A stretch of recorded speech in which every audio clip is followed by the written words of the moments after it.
Hello there, my Reddit friend, Jordan McCarlton from JMac Golf Academy. So I absolutely will do this for free for you. If you wouldn't mind, if it wouldn't be too intrusive though, I wouldn't mind if you give me a follow on Instagram to JMac Golf Academy and a subscription to the YouTube channel, Jordan McCarlton. So that would be great. So let's get into your golf swing, man. First, there's lots of good stuff going on there. Obviously, you're a pretty good player. I'm at home today. They're fumigating the golf facility where I teach, which is why I had some time to be on Reddit. So my dog is going to make an appearance, unfortunately, in this video today, but he will get out of the way when necessary. So lots of really good stuff going on with your golf swing, man. 11's really solid.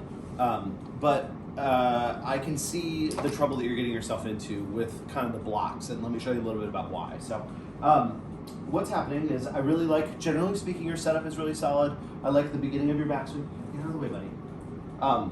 You're getting the club really good up to about this position here. It's from there to the top where things get a little bit more complicated. So what's happening is you are turning your shoulders very level, and you're dragging your arm across yourself a little bit too far. So that when you get in this position here, your arm plane is pretty flat, right? Normally we'd be looking for an arm plane that would be kind of perpendicular to where our spine angle is. Yours, pretty level about here. And then your right arm and elbow get pretty trapped close to your side because your arm is so far across your chest. So from that position there, right here, as you start your downswing, you can actually see your shoulders will dip, attempting to create kind of some angle there with your shoulders. So you will dip a little bit this way. The club gets trapped behind you just a little bit. And then from there, as you're trying to turn through, you're oftentimes going to stand up to hold on to the club because it's got a little bit trapped underneath this way.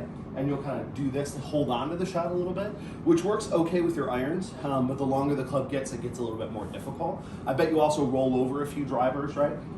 When you get into this, how do you gotta move? Come over here, don't you? I bet you also roll over a few drivers from getting trapped, turning your body out this way, and then rolling the club on through. So what's the fix? What I would do if I were you is I would work on my backswing structure, particularly the position at the top of your backswing. Like I said, pretty solid to about here, but from here to here, we need to get your arms, first your right elbow a little bit further away from your side. You need to get your right elbow more in this type of position where there's a little bit of gap in here, a little bit of room, and a little bit more upright. And your left arm a little bit more high, so a little bit higher here rather than across your chest and deep this way, a little bit more in this position. I actually don't necessarily want you to lose the depth, meaning how far behind you is the club, but I want it to be a little bit higher so that as you start down, that club won't get so trapped underneath this way and force you to tilt back that way.